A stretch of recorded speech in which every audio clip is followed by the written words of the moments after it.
আপনারা জানেন যে ট্রাম্প যুদ্ধ থেকে পালানোর একটা পায়তারা করছে, কি জানেন না?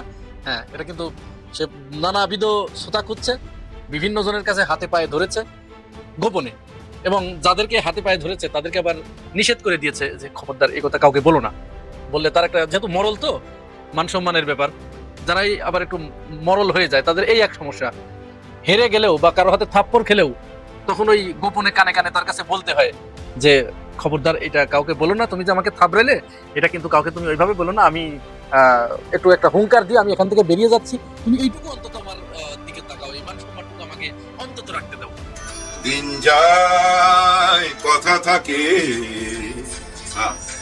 এগুলো স্মৃতি হয়ে থাকবে। আসসালামু আলাইকুম। দেখেন, দিন যায় কথা থাকে, স্মৃতি হয়ে থাকবে। জায়েদ খান আজ সাকিব আল হাসান জন্মদিন, হ্যাঁ, কেক কাটতেছে, ওই যে কেক দেখছেন, কেক কাটতেছে রাস্তায় দাঁড়ায়, একদম নির্জন রাস্তায় দাঁড়ায়। বিশ্বের একজন সেরা প্লেয়ার।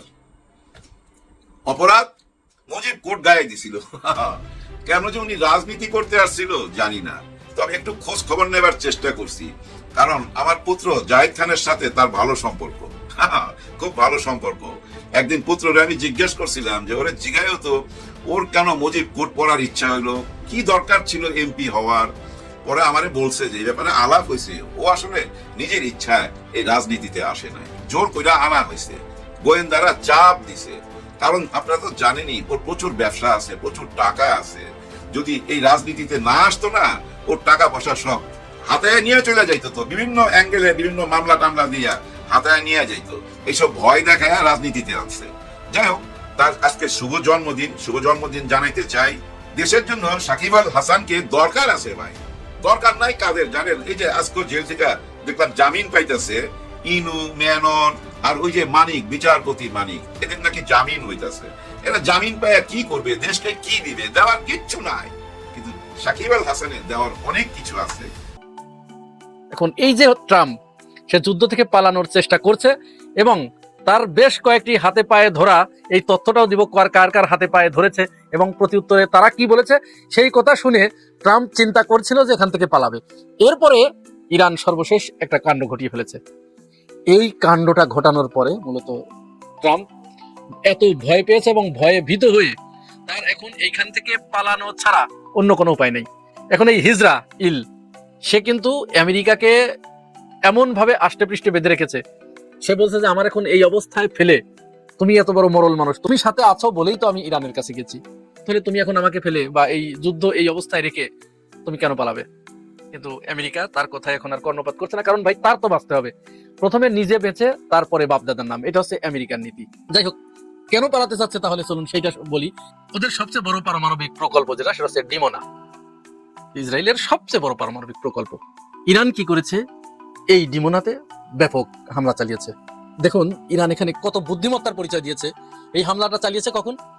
যখন আপনারা জানেন যে 2 দিন আগে ট্রাম্প ইরানকে 24 ঘন্টা সময় বেঁধে দিয়েছিল একটা হুমকি দিয়ে, যে 24 ঘন্টা সময় দিচ্ছি, এই 24 ঘন্টার ভিতরে যদি ইরান আত্মসমর্পণ না করে তাহলে আমরা এ করব সে করব। এই হুমকি দেওয়ার সাথে সাথে ইরান বলল যে এইবার তো সাইজ করার সময় এসেছে। সে কি করলো? ইসরায়েলের ওই ডিমোনাতে সবচেয়ে বড় পারমাণবিক কেন্দ্র কিন্তু, বুঝেন, এবং সেটা আরো কি কারণে গুরুত্বপূর্ণ আমি সেটাও বলছি, সেই পারমাণবিক স্থাপনায় হামলা করে ব্যাপক ধ্বংসযজ্ঞ চালিয়েছে। কি ধ্বংসযজ্ঞ চালিয়েছে? সেখানে এত হতাহত হয়েছে, প্রায় 1200-এর অধিক মানুষ নিহত হয়েছে। এবং আরেকটা মজার তথ্য আমি আপনাদেরকে দিয়ে রাখি, এই ডিমোনা, এই যে শহরটা, এটা শহরটা খুব বেশি বড় নয়, ছোট্ট শহর, এখানে 30 থেকে 35 হাজার মানুষের বসবাস। এই 30 থেকে 35 হাজারের ভিতরে আবার 12 থেকে 14 হাজার ভারতীয় বংশোদ্ভূত। চিন্তা করেছেন?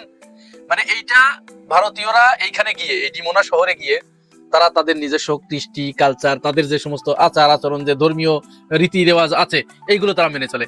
এবং অনেকটা বলা চলে যে এইটা ইসরায়েলের ভিতরে একটা ছোট্ট ইন্ডিয়া, ছোট্ট এক টুকরো ভারত। তারপরে 35 হাজারের ভিতরে যদি 14-15 হাজার ভারতীয় থাকে তাহলে বুঝতেই পারছেন। তো সেইখানে ইরান হামলাটা চালালো এবং এইখানেই সবচেয়ে বড় পারমাণবিক প্রকল্প ছিল তাদের। হামলা চালিয়ে পারমাণবিক প্রকল্পটা ধ্বংস করে দিয়েছে। এখন এই খবর যাতে বাইরে লিক না হয়, ইসরায়েল এই ব্যাপারে খুব কঠোর নিয়ন্ত্রণ আরোপ করেছিল মিডিয়ার উপরে, যেহেতু পৃথিবীর সমস্ত মিডিয়াগুলোই কিন্তু তাদের হাতে। তারা এত সেন্সরশিপ এখানে আরোপ করেছিল যে এটা ওইভাবে আসতে পারেনি। তবে এর ভিতরেও এত সেন্সর থাকার পরেও বেরিয়ে এসেছে। ইসরায়েল সেখানে বলেছিল যে মাত্র 12 জন হতাহত হয়েছে, কিন্তু আন্তর্জাতিক কয়েকটা মিডিয়া তারা দেখিয়েছে যে না, এখানে আসলে 1200-এর অধিক মানুষ নিহত হয়েছে। এই ঘটনার পরে আমেরিকার কপালে ভাঁজ পড়ে গেছে। ট্রাম্প তো এত ভীত হয়ে গেছে, সে চিন্তা করছে সর্বনাশ, আমি তাকে হুমকি দিলাম, সে তো একটু দমে যাওয়ার পরিবর্তে এই এই কাণ্ড ঘটিয়ে বসলো, তাহলে এটা কি হলো? আর অপরদিকে আমেরিকার সবচেয়ে বেশি শক্তিশালী যে টমাহক ক্রুজ ক্ষেপণাস্ত্র মিসাইল আর কি, এইটার যে মজুদ ছিল আমেরিকার হাতে, এটা একেবারে ফুরিয়ে এসেছে, একেবারেই শূন্যের কোঠায় নেমে এসেছে। আর হাতে গোনা হয়তো কয়েকটা আছে। এবং আমার দেশ অনলাইনে একটি রিপোর্টের ব্যাপারে প্রকাশিত হয়েছে, আপনারা একটু দেখে নিতে পারবেন ওখান থেকে। এখানে বলা হচ্ছে ইউক্রেনকে 3 বছর ধরে যে যতগুলো ক্ষেপণাস্ত্র দিয়েছে আমেরিকা, তার থেকেও 200টির বেশি এই কয়েকদিনে তারা ছুড়েছে ইরানের দিকে। তার মানে কি? এবং এই যে যেগুলো তারা ছুড়েছে, এইগুলো বানাতে আমেরিকার বেশ প্রায় 1 যুগের মতো সময় লেগেছে। সময়টা কিন্তু খেয়াল করেন, 1 যুগের মতো। তো তাহলে দুইটা বিষয় কিন্তু এখানে খুব গুরুত্বপূর্ণ। এক হচ্ছে তার ওইগুলো যখন ফুরিয়ে এসেছে, আর ঠিক সেই সময় ইরান ওই ডিমোনাতে এইরকম একটা আঘাত হানলো। এই আঘাত হানার পরেই আমেরিকা মূলত তার স্বপ্ন ভঙ্গ হয়েছে, তার মোহ কেটে গেছে। সে এখন বুঝতে পেরেছে যে সে আসলে সাপের লেজে পাড়া দিয়েছে। যার কারণে এখন এর আগে কিন্তু সে কয়েকদিন আগে যখন ওই টমাহক ক্রুজ ক্ষেপণাস্ত্র যখন ফুরিয়ে আসছিল, মজুদটা কমে আসছিল, তখন কিন্তু সে গোপনে সৌদি আরবের কাছে গিয়েছে, পাকিস্তানের কাছে গিয়েছে, তারপরে কাতারের কাছে গিয়েছে। এদেরকে বলেছে যে তোমরা একটু ইরানকে বুঝাও যাতে যুদ্ধবিরতি দেয়। যুদ্ধ আর দরকার নাই, আমরা যুদ্ধ চাই না, তবে আমি একটা হুমকি দিব, এই হুমকিটা যেন সে মেনে নেয়। মেনে নিয়ে আমি এখান থেকে যাতে মান সম্মান নিয়ে আমি বেরিয়ে যেতে পারি, আমি আর এই যুদ্ধ কন্টিনিউ করতে চাচ্ছি না। ইরান, পাকিস্তান, সৌদি আরব এবং কাতার এদেরকে না করে দিয়েছে। ডাইরেক্ট হচ্ছে আমেরিকার সাথে কোনো আলোচনা চলবে না, কোনো আলোচনা নেই। এরপরে কি করেছে, ইরান গোপনে গিয়ে প্রথমে রাশিয়াকে ধরেছে। চীনের কাছে তো আর সরাসরি আসতে পারে না, কারণ চীনের কাছে আসতে গেলে তার চীন যে শর্ত দেবে, তখন ওই শর্ত তার জন্য পূরণ করা বা মেনে নেওয়া খুব কঠিন হয়ে যাবে। রাশিয়ার কাছে চলে গেছে, রাশিয়াকে বলেছে যে আপনি চীনকে বলেন, চীন যেন ইরানকে একটু বোঝায় আমরা আর যুদ্ধ করতে চাই না, যুদ্ধবিরতিতে যেতে চাই। রাশিয়া তখন ট্রাম্পকে সরাসরি বলে দিয়েছে যে না, আমি এটা বলতে পারবো না, চীনের কাছে আমি কথা বলতেই পারবো না, কারণ অন্য কোনো দেশের বিষয়ে আমি এখানে নাক গলাতে চাই না। তারা ওই বিষয়ে তারা সিদ্ধান্ত নেবে। এরপরে সে কি করলো, ওখান থেকে ব্যর্থ মনোরথ হয়ে ফিরে এসে পরে চীনের কাছে লজ্জা শরম ত্যাগ করে ট্রাম্প বলে ফেললো। চীন ওকে আবার পরিষ্কার করে বলে দিল যে না, সম্ভব না, আমার পক্ষে আমি ইরানের কাছে এই অনুরোধ করতেই পারবো না, কারণ তুমি যে পাপটা করেছো ওদের সাথে, যে অন্যায় অপকর্মটা করেছো, কোন মুখ নিয়ে আমি তাদের কাছে বলবো যে তুমি যুদ্ধবিরতি মেনে নাও? এখন যুদ্ধবিরতি যদি মেনে নেওয়ার কথা বলি, তাহলে তো ইরানের আভ্যন্তরীণ বিষয়ে আমার হস্তক্ষেপ করা হয়, আমি এটা করতে পারবো না। চীন তো এটা বলছে আর মুস্কি মুস্কি হাসছে। তাহলে যখন সে ব্যর্থ মনোরথে, যখন চীন এবং রাশিয়া দুই জায়গা থেকেই সে ব্যর্থ হলো, কেউ তার কথা শুনলো না, ভ্রুক্ষেপ করলো না, ইরান তখন একটা পাল্টা বিবৃতি দিয়ে দিল, এই মোস্তফা খামেনি। এইটা খামেনির চেয়ে আরো বেশি ইমানি বলে বলিয়ান, আরো বেশি বিচ্ছু। তার কথা সে কিন্তু এখন রাশিয়াতে আছে, তার নিরাপত্তার সাথে রাশিয়াতে আছে, এবং সেখান থেকেই সে যুদ্ধ চালানোর ঘোষণা দিয়েছে এবং পরিষ্কার করে বলে দিয়েছে আমেরিকার সাথে আমাদের কোনো আলোচনা নেই, কোনো আলোচনায় বসতে চাই না। যদি আমরা যে শর্তগুলো দিয়েছি তারা এই শর্তগুলো ফুলফিল করে, 100% বাস্তবায়ন করে, তাহলেই কেবল আমরা আলোচনার দরজাটা একটু খুলতে পারি। এখন তো দরজাটা বন্ধ আছে। যদি এই শর্তগুলো মেনে নেয়, আমাদের শর্ত যদি মেনে নেয়, আমি চিন্তা করেন আমেরিকার শর্ত নয় কিন্তু এখন, আমাদের শর্ত যদি এখন মেনে নেয়, তাহলে আলোচনার দরজাটা একটু খুলতে পারি। খোলার পরে তারপরে বসবো, বসার পরে তখন কি হয় না হয় সেটা পরের ব্যাপার। অবস্থাটা চিন্তা করতে পেরেছেন? তাহলে আরো বিপদে পড়লো কিনা ট্রাম্প? এই বিপদে পড়ার পরে এখন সে কি করলো, সবচেয়ে মুসলিম বিশ্বের জন্য বা ইরানের জন্য আশা জাগা নিয়ে যেটা, বা আমরা যারা প্রতিদিন ইরানের জন্য দোয়া করছি তাদের জন্য আশা জাগা নিয়ে যেটা, ট্রাম্প ইরানের এই কথা শোনার পরে প্রশান্ত মহাসাগর থেকে তাদের যে 31তম মেরিন ইউনিট, এইটা এইখান থেকে যুদ্ধজাহাজ ফিরিয়ে নিয়েছে, অন্য জায়গায় নিরাপদে ফিরিয়ে নিয়েছে, নিরাপদ জায়গায় সরিয়ে নিয়েছে। এই জায়গায় জাপান, তাইওয়ান এবং দক্ষিণ কোরিয়া, এই 3টি দেশের নিরাপত্তার জন্য এই ঘাঁটিটি, 31তম ঘাঁটিটা তারা তৈরি করেছিল।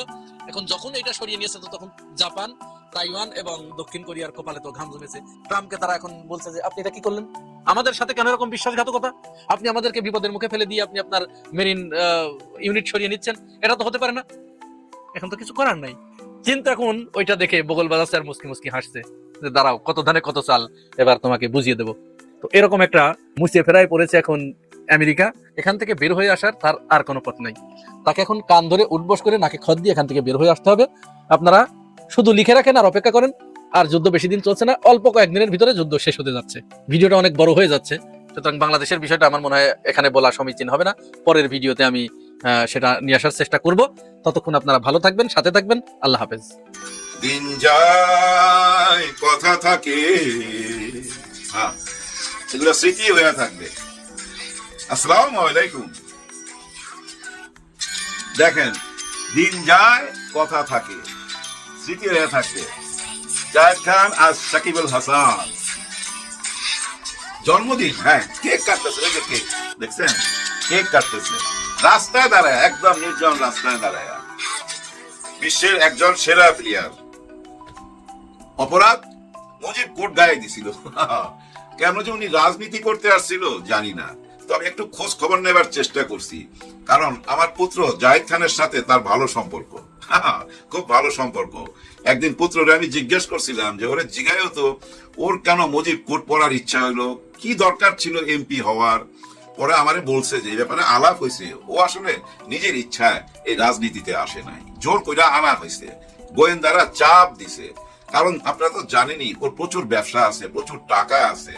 যদি এই রাজনীতিতে না আসতো না, ওর টাকা পয়সা সব হাতায় নিয়ে চলে যাইতো, তো বিভিন্ন অ্যাঙ্গেলে বিভিন্ন মামলা টামলা দিয়া হাতায় নিয়ে যাইতো। এইসব ভয় দেখায় রাজনীতিতে আসছে। যাই হোক, তার আজকে শুভ জন্মদিন, শুভ জন্মদিন জানাইতে চাই। দেশের জন্য সাকিব আল হাসানকে দরকার আছে ভাই, দরকার নাই কাদের জানেন? এই যে আজকে জেল থেকে দেখলাম জামিন পাইতেছে ইনু, মেনন আর ওই যে মানিক, বিচারপতি মানিক, এদের নাকি জামিন হইতাছে। এরা জামিন পায় কি করবে, দেশকে কি দিবে? দেওয়ার কিচ্ছু নাই। কিন্তু সাকিব আল হাসানের দেওয়ার অনেক কিছু আছে। বিশ্বের একজন সেরা প্লেয়ার, ফান্দে পয়রা আজকে ক্যারিয়ারটা ধ্বংসের মুখে। দেখেন রাস্তা দাঁড়ায় জন্মদিন পালন করতেছে, অসহায়ের মতো, তাই না? কিন্তু আমাদের অহংকার, আমাদের গর্ব সাকিব আল হাসান। যাই হোক, তাকে নিয়ে কথা বলার মূল উদ্দেশ্য ফিলিংস ভাই। ক্রিকেট খেলার মধ্যে তাকে আমার খুব পছন্দ, যার কারণে তাকে আজকে শুভ জন্মদিন জানাইতে চাইলাম। আপনাদের ইচ্ছা হলে জানাইতে পারেন কমেন্ট কইরা, শুভ জন্মদিন সাকিব আল হাসানকে। এবার চলে আসি আরেক জায়গায়, একেবারে চলে যাবো এক লাফে 75-এ রক্ষী বাহিনী। ওই যে রক্ষী বাহিনীর কথা তো আপনারা শুনছেন, এই রক্ষী বাহিনীর কি কাজ ছিল সেটাও আপনারা জানেন। এগুলো আর ইউটিউবে আলোচনা করে সময় নষ্ট করতে চাই না। ওই রক্ষী বাহিনীর একজন অফিসার আজকে ধরা পড়লো, আজকে তো না, গতকালকে রাত্রে ধরা পড়ছে। জেনারেল মাসুদ উদ্দিন চৌধুরী রক্ষী বাহিনী থেকে আবার আর্মিতে আসছে। আর্মিতে এসে আবার পদোন্নতি হয়েছে। কিভাবে হয়েছে জানেন? বেগম খালেদা জিয়ার কারণে ওনার পদোন্নতি হয়েছে। 2001 সালে যখন বিএনপি ক্ষমতা আসছিল তখন ওনার পদোন্নতি হয়। কারণ হচ্ছে বেগম খালেদা জিয়ার আপন ছোট ভাই সাইদ ইস্কান্দার, উনিও আর্মিতে ছিলেন। ওই সাইদ ইস্কান্দারের ভাই হচ্ছে এই মাসুদ উদ্দিন চৌধুরী। এই লোকটাই কিন্তু সেই 111 এর মূল নায়ক। এই যে মঈনুদ্দিন, ফখরুদ্দিন, এদের কথা শুনেন না? এদের সাথে এই নিয়ে একজন, তিন টেক্কা, ফখরুদ্দিন, মঈনুদ্দিন আর মাসুদ উদ্দিন চৌধুরী। এই তিন টেক্কা মিলা 111 যা কিছু ঘটাইছে সবই তো জানেন। ভালো কাজও করছে, মানুষ খুশি হয়েছে। কেউ গাড়ি ফালায় ভাগতেছিল, কেউ টাকা ফালায় ভাগতেছিল, কিন্তু ভিতরে ভিতরে ওরা সমস্ত ব্যবসায়ীদের কাছ থেকে টাকা লুইটা নিতেছিল, যেটা পরে প্রকাশ পায়। এই লোক কিন্তু তারেক রহমান সাহেবের সম্পর্কে মামা হয়, কারণ সাইদ ইস্কান্দার মামা, মামার ভাইরা ভাই, সেও মামা। এই মামা একদিন রাত 2টার সময় বেগম খালেদা জিয়ার ঘরে ঢুইকা যায়। ঢুইকা এই তারেক রহমান সাহেবকে হ্যান্ডকাপ লাগায়া টাইনা হিসরা বাইর করে গাড়িতে উঠায়। কত বাধা দিছে মা হইয়া, সন্তানকে বাঁচাইবার বহু চেষ্টা করছে, কোনো কথা শুনে নাই। এরপরে বেগম খালেদা জিয়া যোগাযোগ করতেছিল, কেউ স্বীকার যায় না কোথায় নিয়ে গেছে তারেক রহমানকে, কেউ বলতে পারে না, কেউ মুখ খোলে না। কারণ ওই টাইমটা তো ফখরুদ্দিন, মঈনুদ্দিন আর এই মাসুদ উদ্দিন চৌধুরী ওদেরই রাজ্য ছিল। ওরাই কিন্তু -2 ফর্মুলাতে গেছিল, মানে শেখ হাসিনা বাদ, বেগম খালেদা জিয়া বাদ। কিন্তু না, সেটা ঘটনা সত্য ছিল না। ভিতরে ভিতরে এই তিনজনই ছিল ভারতের দালাল। এখন কথা হচ্ছে এই দালালি দুলালির মধ্যে সম্পর্কটাকে কেন ভুইলা গেল, ভাইনারে কেন ধরতে হইলো? কারণ ওই যে ওনারা বলছে তাকে ধরতেই হবে, 10 ট্রাক ওই আর্মস কই থেকে আনছিল, কোথায় পাঠাইতে চাইছিল, ওইটা জানতেই হবে তার কাছ থেকে। ওই কারণে কিন্তু ধরা। আরো অনেক কিছু আছে। এখন কথা হইছে আপনি যাকে ইচ্ছা তাকে ধরতে পারেন, আইনের মধ্যে আনতে পারেন, কিন্তু আপনি কি তাকে হেলমেট পরায়া দোতলা থেকে নিচে ফালাই দিতে পারেন? তাকে কি উল্টা করে আপনি ঝুলাইতে পারেন? পারেন না, নিশ্চয়ই পারেন না। মেরুদণ্ড ভাঙ্গা দিছেন তো আপনি। তারপরে মুসলেকা দিছে বেগম খালেদা জিয়া, মুসলেকা দিয়া হাতে পায়ে ধরে তাদের কাছ থেকে তার সন্তানকে উদ্ধার করছে। এক মা তার সন্তানকে উদ্ধার কইরা ইংল্যান্ডে পাঠায় দিছে। তারপরের ইতিহাসটা তো আপনারা জানেন। উনি যখন আসে এবং উনার আশা নিয়ে অনেক রকম কাহিনী শুনছেন না, অনেক রকম কথা হয়েছে না, কেন আসতেছে না, কেন আসতেছে না, মা অসুস্থ তারপরেও আসতে পারতেছে না। আসলে এদের ভয় আসতে পারে নাই, এই সিন্ডিকেটের ভয়ে। এই সিন্ডিকেট কত পাওয়ারফুল আপনারা খেয়াল করেন। 111 এর পরে যখন আওয়ামী লীগ ক্ষমতায় আসে, তাকে বিরাট এক পুরস্কার দেওয়া হয়। শেখ হাসিনা তাকে বিদেশে পাঠায় দেয় রাষ্ট্রদূত বানায়া। শান শওকতে অস্ট্রেলিয়াতে রাষ্ট্রদূত হিসাবে ছিল 6-7 বছর। তারপরও তার শখ মিটে না। আবার বাংলাদেশে আইসে, বাংলাদেশে আইসা শেখ হাসিনার কাছে বলছে আমি এমপি হইতে চাই, আমার এমপি হওয়ার শখ জাগছে।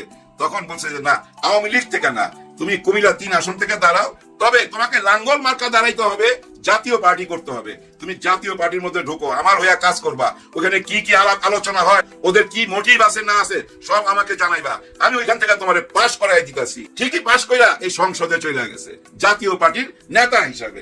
এরপরে আসলো 5ই আগস্ট। 5ই আগস্টের পরে তার নামে কিন্তু মামলা হয়েছে। কিছুক্ষণ আগে দেখলাম কুমিল্লায় 5টা মামলা, ঢাকায় 6টা মামলা, মোটামুটি 11টা মামলা। লাস্ট খবর যেটা আমি পাইলাম মোটামুটি 11টা মামলা। তারপরে 5ই আগস্টের পরে সে কেন পালায়া গেল না? অনেকেই তো পালায়া গেছে, তার নামও তো আমরা জানতাম না। সে তো পালাইতে পারতো, কেন পালায় নেই জানেন?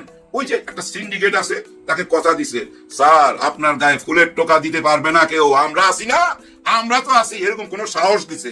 আর পিছন থেকে এমন একটা সাহস দিছে যে সাহসের কারণে দেখেন এই যে নির্বাচন হইয়া নির্বাচিত সরকার চলে আসলো। দেখেন এর মধ্যে নির্বাচিত সরকার চলে আসলো, তারেক রহমান সাহেব প্রধানমন্ত্রী হয়ে গেল। তারপরেও কিন্তু তার ভিতরে ভয় ঢুকতেছে না, কারণ শক্ত পাওয়ার আছে তো পিছনে। সবাই কথা দিছে তো, স্যার আপনার ফুলের টোকা দিতে পারবে না, হোক নির্বাচিত সরকার, কি যায় আসে। আর আমরাও ভাবতাম, সন্দেহ করতাম, বিএনপি কি আসলেই আর্মিদের বিচার করবে কিনা, ওই যে যাদেরকে এসি বাসে নিয়ে যায় নিয়ে আসে ওদের বিচার করবে কিনা, এটা নিয়ে সন্দেহ করতাম। আজকে সে সন্দেহ কাইটা গেছে, কারণ সে জায়গা মতো হাত করা পড়ায় দিছে। এই ব্যাপারটা ভাই আমার মনে হয় বাংলাদেশের যত দল আছে, রাজনৈতিক দল, জামাত বলেন, এনসিপি বলেন, যত দল, সবাই খুশি হবে। কারণ তারেক রহমান সাহেব যেটা করতে পারবে এটা আমরা বিশ্বাস করতে পারতেছি না। হ্যাঁ ভাই, বিশ্বাস হইতেছিল না। মনে হইতেছিল উনি আর্মিদের সঙ্গে সমঝোতা কইরা, আপোষ কইরা এই বাংলাদেশে আসছে। না, কোন সমঝোতা করে নাই, শুরু করে দিছে।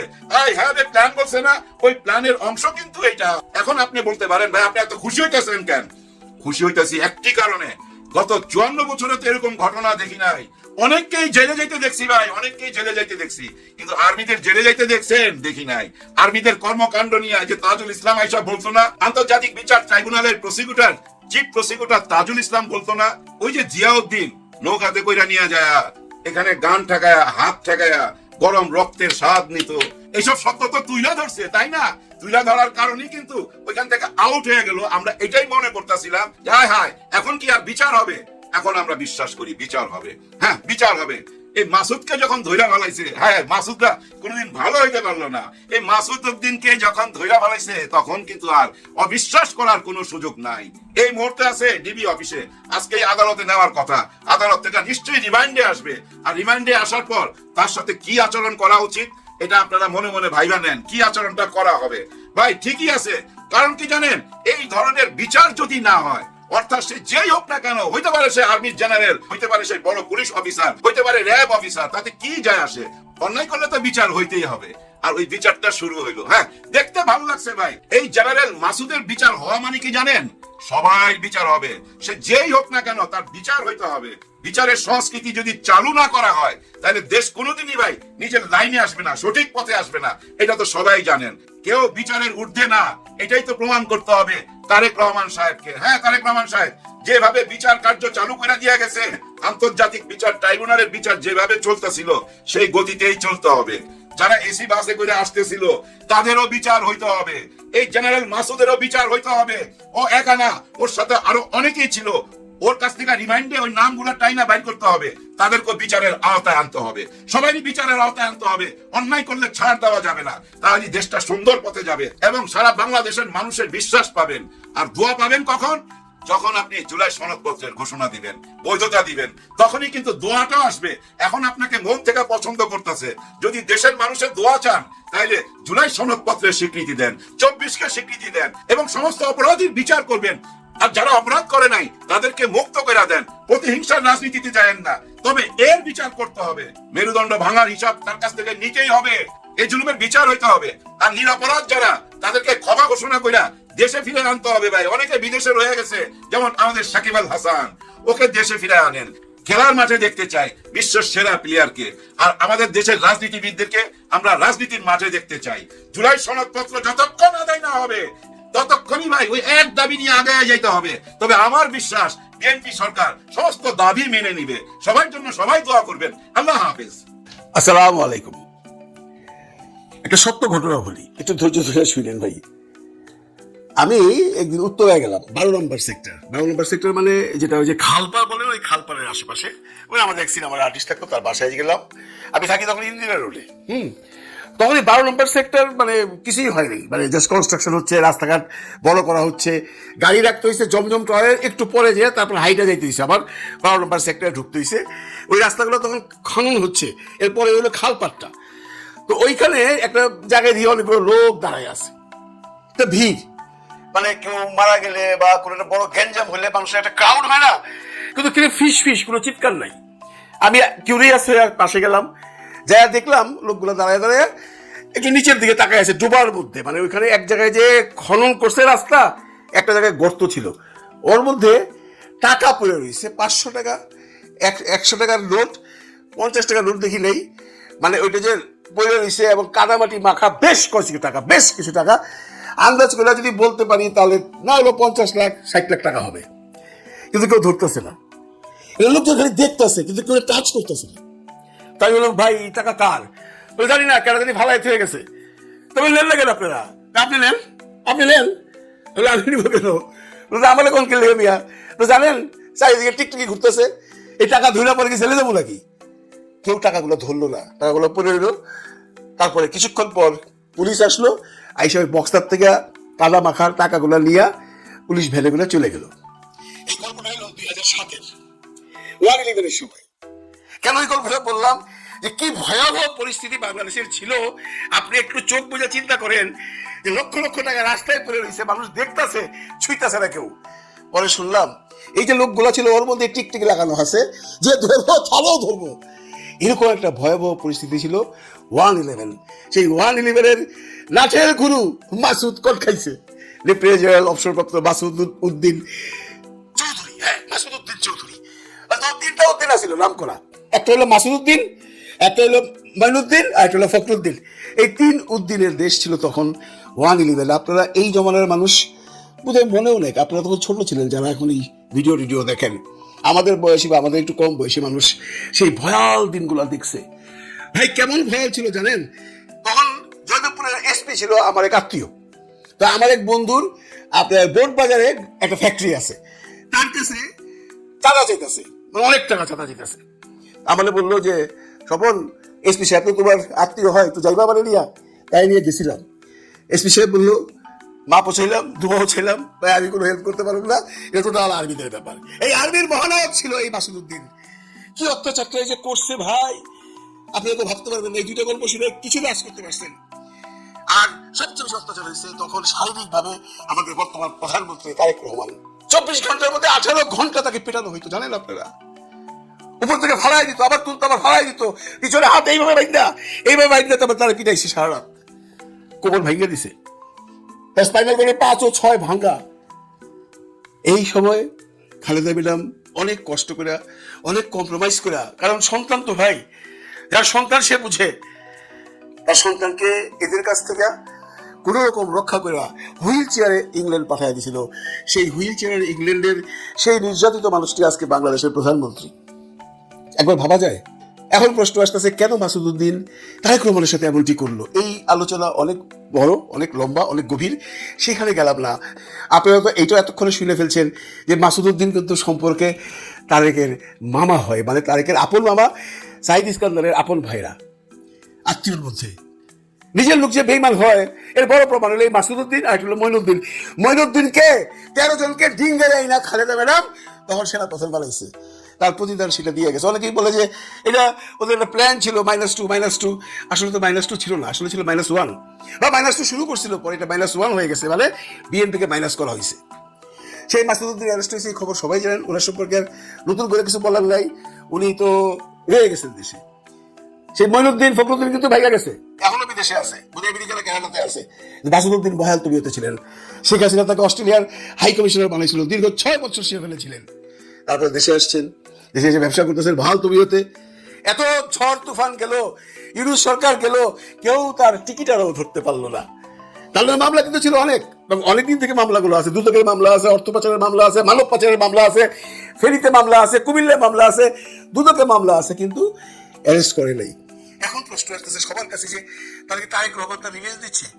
হ্যাঁ, আমার মনে হয় না, আমার মনে হয় না। এই জন্য যদি রিভেঞ্জ নিত তাহলে সে প্রথম দিনে নিত, আর সে রিভেঞ্জ দেবে না অনেকেই বলছেন।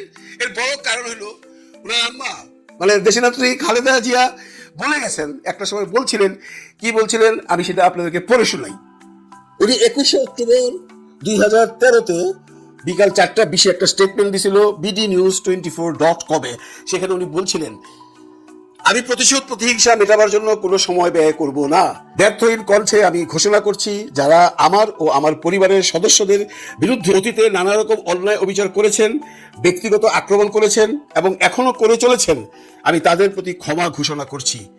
আমি তাদের ক্ষমা করে দিলাম। মায়ের আদেশ তারেক রহমান পালন করবে।